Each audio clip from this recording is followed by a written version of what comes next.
Hey, big up to everybody who's on hashtag Vybez MVP. We're getting into On My Grind. Now, you know what you need to do. Get your paper and pen.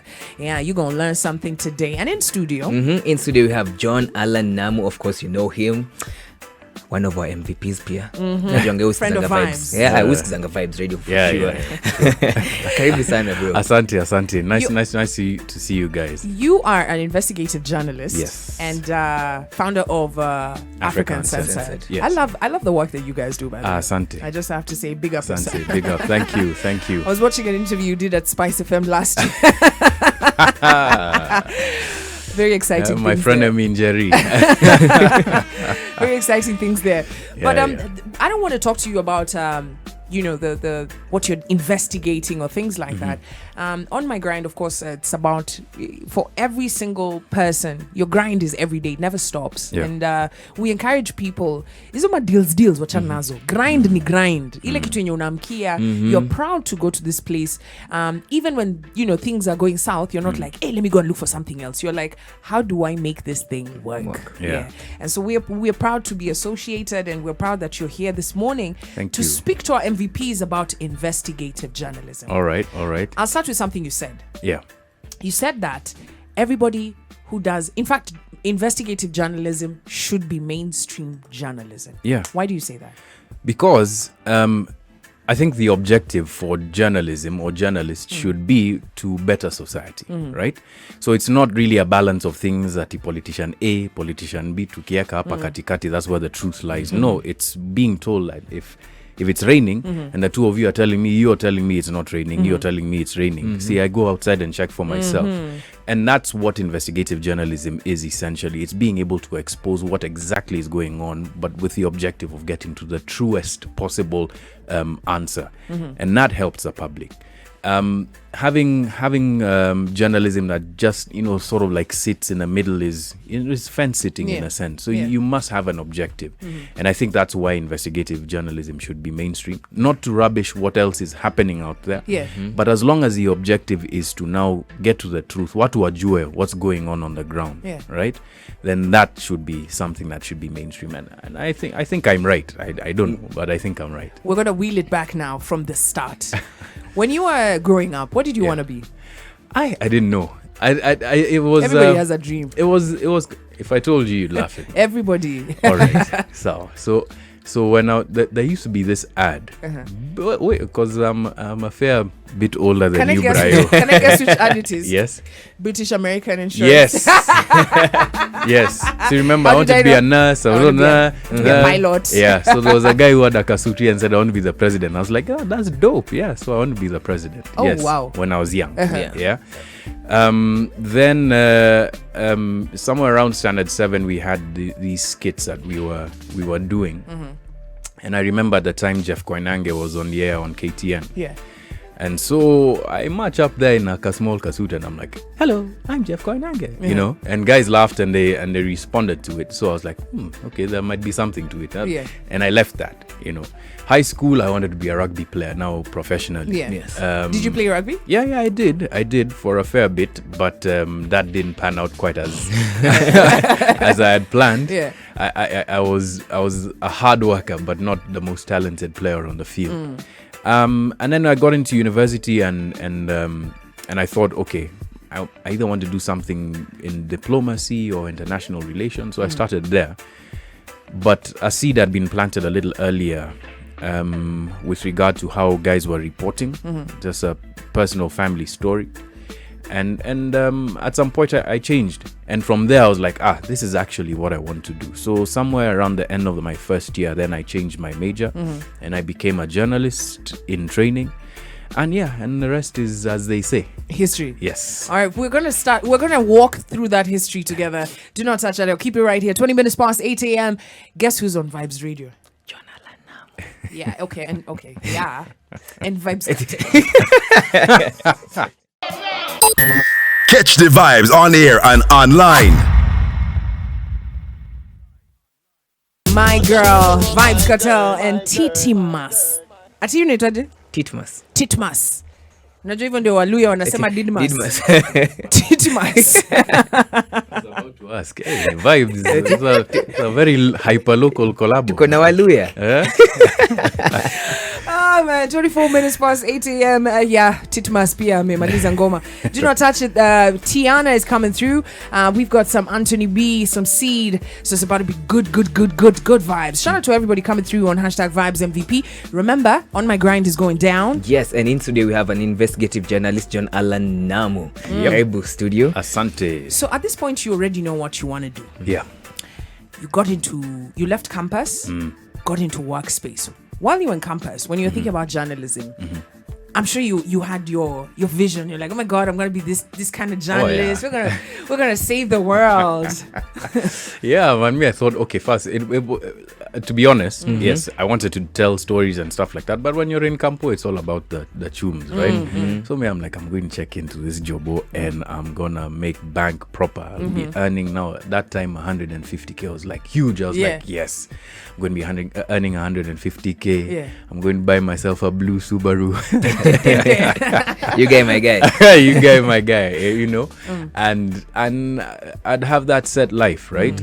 But the thing that taught me that Yanya is not about that was my internship. The first 3 months of my career were perhaps the hardest in terms of that hustle, that grind. You know, at that time, we used to have live late night news on KTN, right? And up or now, those days you're talking about stars, we used to have stars. Like guys who've gone out and made it in this world. Yes. You know, Akina Catherine Soy, you're talking about it, Emmanuel Salam now is the DPP, and a bunch of guys. Yeah. Kasavuli anatembea tu hapo unashangaa wakina Louis Otieno, yani you could smell his cologne from the lift.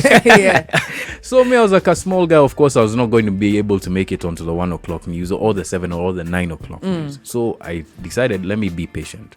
Let me just hustle over here. I run tapes for guys. I do some short stories that don't require my voice. Wait until everybody's gone. And then at 9 o'clock, I do like scripts for the international news segment on the 11 o'clock news. Now, of course, nobody was watching that. You know, very few people were watching asleep. That. Yeah, guys are asleep. But I was like, you know what? This is going to give me an opportunity to learn how to do these stories properly. And, and so when the moment comes, I'll be ready. Yeah. Right? And I just kept doing that. Then I got shifted to the 1 o'clock news. I was like, hey, man. Now, because you were already putting in time and hours in the 11. In the 11, but I was in the office, the first guy, you know. Then got onto the 1 o'clock news, did a couple of stories there. I was calling guys excitedly. Guys are like, man, I'm on my hustle. What time do I have to watch the 1 o'clock news? Yeah. And then, at the end of it, the moment came. And at that time, I was ready. So I think people often forget that the things that you do when you're on your own, like the things that you do to really perfect your craft, are the ones that are going to save you when that moment comes, when that opportunity comes, right? Opportunity, it meets practice, right? And you need that practice before you get onto a stage where things are kind of important to you. But 1 o'clock news, there's no investigative anything there. You're doing press conferences. He said, she said, this party, that party, Rao, Sijui, Huru. There's no investigative. When did that bug bite you? To be honest, I think I had been bit by that bug way before I joined KTN or anything like that. Like I said, I felt like there needed to be deeper storytelling even before I joined the media. But as we progressed, my good friend Moha and I, shout out to Moha, started to do just small stories here in town, Makonman Watao, many small ones. And then we got a big break around 2008. Big story came across Moa's attention. He's like, hey, he was asked by the editor on the desk, who do you want to do this with? And he pointed at me. So I was like, okay, so let's do this. And we went and we collaborated, and that was the big one, Which was the story? It was called The Rogue Tracker. So it was about a guy who was installing tracking devices in cars as a business, but in half of the cars he wasn't installing anything, and then taking the chums, right? I think I remember it. Yeah, I remember it. So that was our first big one, and man, that one was crazy because like we found out, we confront the guy, and there's a huge I can't talk about that story on air. Yeah. Okay. But there's a very big, serious backstory that talks about the rotten journalism, Yeah. So we meet the guy, and he tells us, hey, you guys, but this might be a shara, I can't pay insurance, oh, please forgive me. Oh, us guys are like, no, we've got the evidence. He's like, okay, no. I know what you guys want. I'm going to give you guys $10,000 to kill this toro. And I'll give it to you the day after tomorrow. And then next week, I'm going to give you another $7,500. Plus, I'm going to take you guys down to my operation in Tanzania. You live the life kiasi for about 2 weeks like this, and you come back and see fair is fair, and then you do a nice story for me. So we went back with Moa and we sat down and we thought we did, Because you had to think. Hey, man. I was waiting for you to say, no, get out of here. Hey, see, hell no, but you know how much that chums is, That was bana. 70. I've done the math. 17,500. Yes. You're going to TZ to live the life. Yeah. You know a guy who has money. What Exactly. else? And of course, now you see what that does is that he makes you an accomplice in his whatever. So Story. even down the line, there might probably have been even more money. Yeah. Right? Hey man, we sat down na tukajiita kwa mkutano. Yeah. Hey man. And we the way you start hesabuing the bills you have, okay, saa niko na hii Kale naeza kanyumba. isort, Yeah. kuna udem nataka kumpeleka ni mshow, then we go tutese hii jiji kiasi. But at the end of the day, we were like, okay, we do this, and this continues to happen. Probably could be someone who gets the car stolen or get carjacked by gangsters or whatever.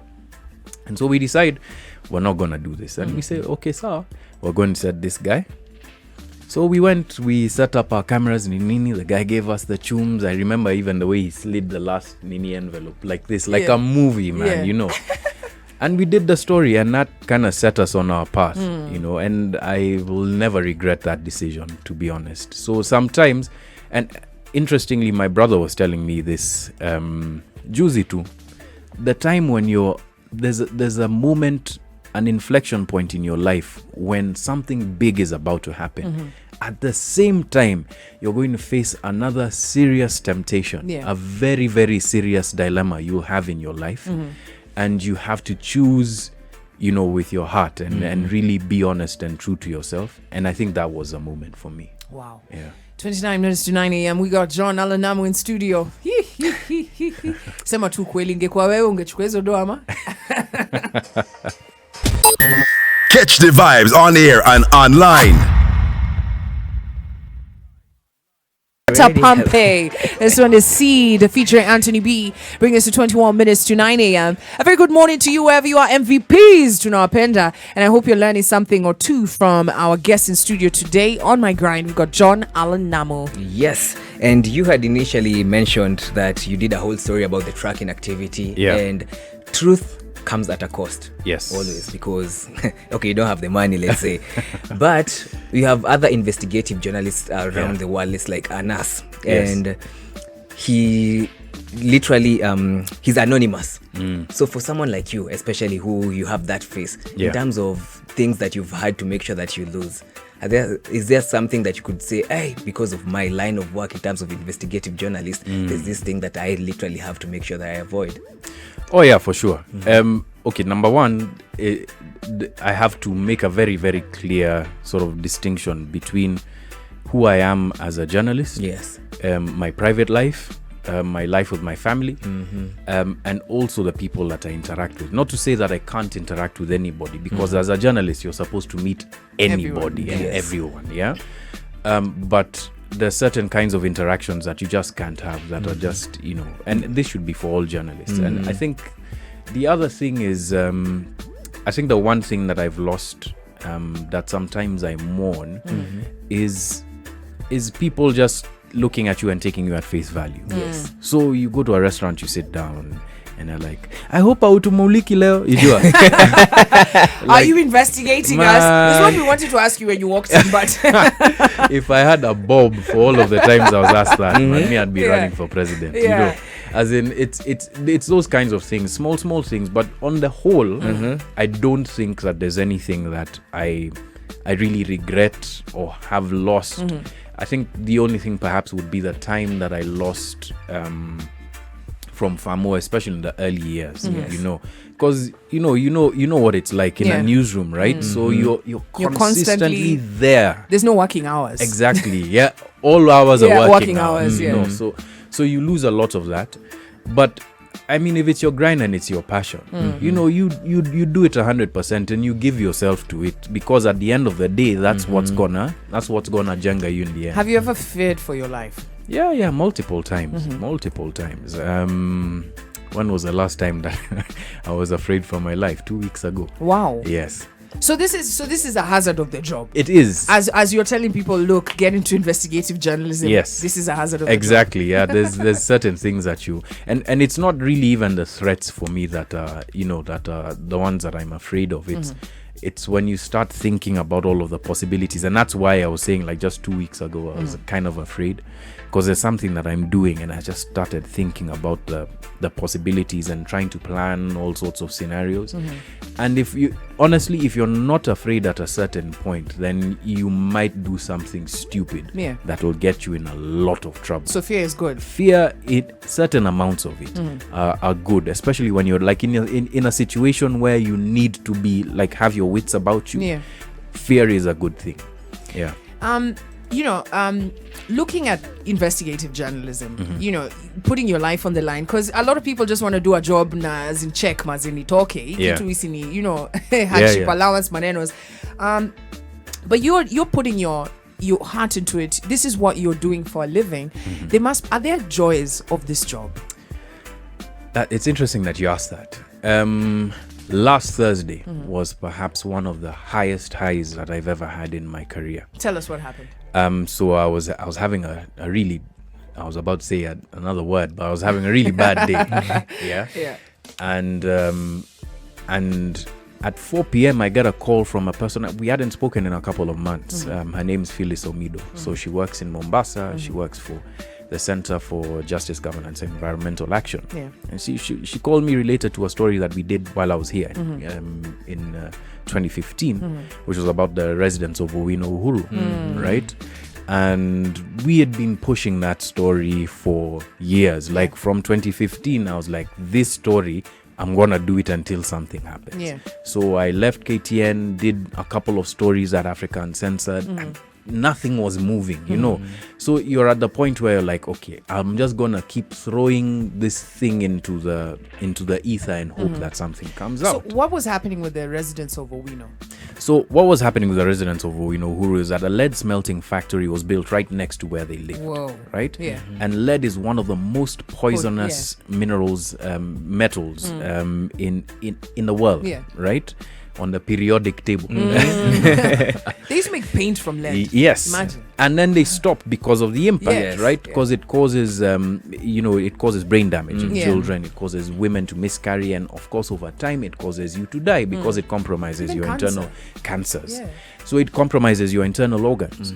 And that had been happening silently in this place just right outside of Mombasa, for years. And nobody was talking about it, right?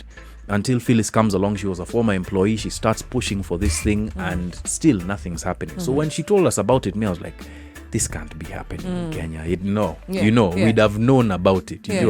So we went in deep with that story, because I was just looking at the files. We did blood tests for 55 people in that community. We took those blood tests that were tested in South Africa. We got a child psychologist to go and assess the learning capacity of the kids. We did interviews upon interviews. We went to India to look for the guys who owned the factory. We came back, we did the story. We were like, man, if this story doesn't do anything, then this career is nothing. So, of course, it came out, guys were like, how sad, and life moves on, right? But I was like, I took it personally, because I saw people in real suffering, not just because of poverty, but actually because of greed, right? And so this story became something personal to me, and we kept on doing it while we were at Africa Uncensored with my colleagues. I have to shout out again Moha, my colleague Kasim Mohammed, and Sam Munia, who we've been on this journey with. So now back to Thursday. Phyllis calls me and she tells me, we filed a case, because they filed a case in 2016, a class action suit, representing 3,000 residents, and they had been looking for compensation and for the environment to be cleaned up. Yeah. And she told me, okay, so we didn't get the amount of money that we were hoping for because it's going to be a lot more expensive. Yeah. But we got 1.3 billion shillings. Wow. And I was like, man. I saw the ruling. That was on Friday, was it? That was massive. Yeah. It was on Thursday. Thursday. It was on Thursday, yeah. That was massive. That was perhaps one of the biggest highlights in my career, because after such a long slog, with nothing happening, and I'm not saying that it was me who did it, but in some way our journalism contributed to the wider public knowing about it, that something that significant could happen in the lives of people. That was really rewarding. Shout out to Ibrahim Kuluzo, who says John and Moha did a good story on the stolen babies from Pumwani, and it raised a lot of awareness. 13 minutes to 9 a.m. We're about to finish this conversation, but I want you to think about this. You said that the joy is, when you do something and you see action taken. Yeah. But that's one. 99% of the times, it's people saying, Exactly. yeah. What does that do to you? Catch the vibes on air and online. But right here in studio, we got John Allan Namu. He's an investigative journalist who's done amazing work unveiling or letting us know things that were hidden to us. Now, I just want to remind you, there's something you said, that investigative journalism is not only about that this politician did this or we have come at this guy. It's about telling things that people didn't know. Yeah. And it's important for people to be able to understand what's happening around them, because that way you're able to make better decisions, hopefully. Or even if you don't make the decisions, it's like the warning on a cigarette pack, right? You know that's bad for you. So at least ukifanya, unajua. Yeah, so that's why journalism is important. And also, there's truth to the saying that journalism is history's first draft, because we are there when history is happening, and we are the guys who now interpret what's happening on a daily basis. That guys will look back 10 years from now and be like, that was actually an important thing that just took place, and we're thankful that it was on the record. So that journalism is important in many, many different ways. Once in a while, you get cases like the one you had 2015, which has taken 5 years to, see some level of justice. Yeah. But majority of them, you tell your story, you go out there, dig deep, you empathize with the people who are going through this. You bring the story to the people, to the audience. Guys, watch, and then they're like, where? And then the next thing, look at this cat that's singing karaoke. And the attention span has moved. How does that make you feel? How do you still keep coming back to do the job? Man, to be honest, it's a really bad feeling. It's really bad because, Brian, like if you went and you put your stuff on the table and you're like, this is what I'm doing and this is important, and guys are just, look at it and they move on with their lives. Yes. It feels like guys are turning up their noses at you. But then what I realized over time is that, guys are also living their lives. Yeah. They have their stuff going on. Many times it's very difficult to look up from what it is that you're focused on and see the bigger picture and kind of now like engage. Yeah. Although I think, to be honest, I think this generation, these young guys of today are really, really focused. There's a lot that can be said about the generation that's behind us, or that we are like an older part of. But one thing you can't say about them is that they don't know. These guys know what's up, and that's half the battle, because you're already talking to them at a wavelength that they understand. But over time you just build that sort of like understanding that not everyone's going to respond the way you want them to. Yeah. And in fact, not everyone should respond the way you want them to.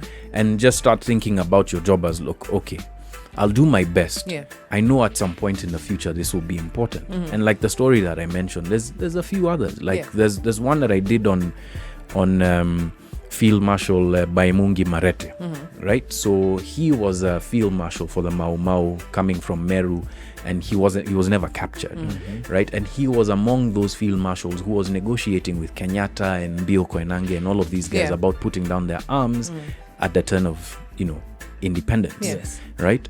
He was assassinated by members of the administration police in Kenyatta's government in 1964, right? So essentially his was the first politically motivated, one of the first politically motivated murders.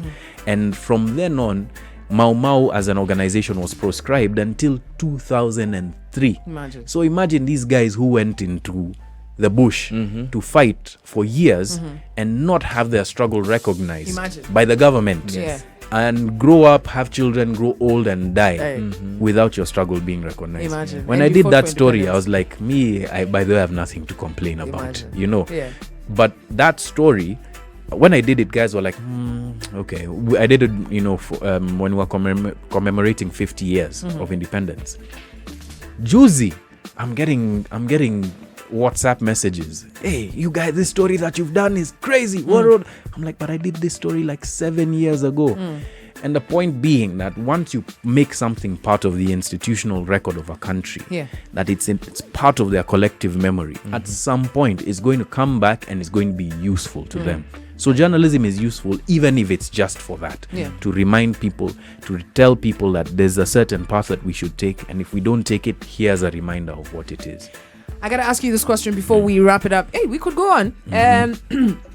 There's a lot of young people who are watching right now, and a lot of them say, oh man, sina job, mi nataka tu yani kitieni nipate nafasi, mwanzeni kingia TV ndio nianze kusema story zangu. But you know the difference between this young person and maybe us when we were starting media is akuna smartphone. Exactly.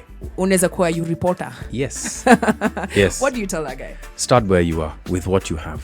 Right? Start where you are with what you have. These days, in as much as I'm sitting here about, you know, listening to Vybez, actually people are tuning in to listen to Mbunde and Kwambox, right?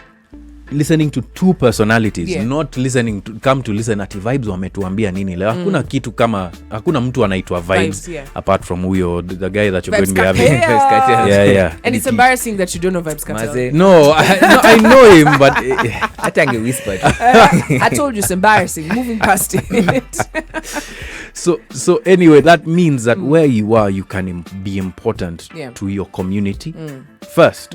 And then you can start being able to attract attention to the stuff that you do. You know, guys talk about Flacco and they talk about Njugush and talk about them being these big stars today. Maze, those guys hata Bahati. Mi nakumbuka wakati Bahati alikuja hapa nini Radio Maisha when he was coming na CD moja. Nicheze hii. Bahati tena. Mtoto wa mama. I remember that guy. Look at him now, man. That guy had come from nothing and he believed in himself. And many times when society is putting you down and there's lots of stress and there's stuff that honestly, like you need to be able to deal with those things to naelewa. But you have to be able to push beyond that pain. You know, progress happens many times at the point where there's the highest amount of suffering, right? And unfortunately, in a country like ours, there's a lot of people like you know, like this person who's on the ground, and there's nothing happening for them. And all I can tell you is that you must first start believing that what you have to do is important. Your voice is important, your life is important, and the things that you have to contribute are important. If they're not important to you, they'll be important to somebody. So start where you are with what you have. That's it. Thank you so much for coming through. We're definitely going to invite you as a friend of Vybez. Next time, you know, we're not having this conversation. Okay, please. Okay, I'm sorry about Vybez. I'm sorry about Vybez. But some point later in the day, we were talking about investigative reporting. The one song that reminds me of that first investigation, we used to play it on repeat in Moha's car. Was August Town by Dwayne Stevenson. Ukinichezea hivyo Hakuna request. Hata sasa hata wageni wapatangi request kwa box. Wewe wacha story refu hapa. By the way, congratulations on there's this new show Kwambox on Netflix. On Netflix? Oh, yes, the business it's called of The drugs. Business of Drugs, episode 3. You better watch it. He's there. Lakini mimi Episode 3 too. so, you know, but I don't want to start drugs. No, lazima uelewe. Thank you so much for coming through. Starting the next hour, we're going to be starting with August Town. Remember, that's John Allan Namu. And tell them your handle, because I know they'll be looking for you. At John Allan Namu on Twitter, at AF Uncensored on Twitter as well as on Instagram. Follow us, subscribe to our YouTube channel, Africa Uncensored. Utakuwa umetujenga sana, please. The first time I saw AF Uncensored. Vybez Radio, we rule the nation in this generation.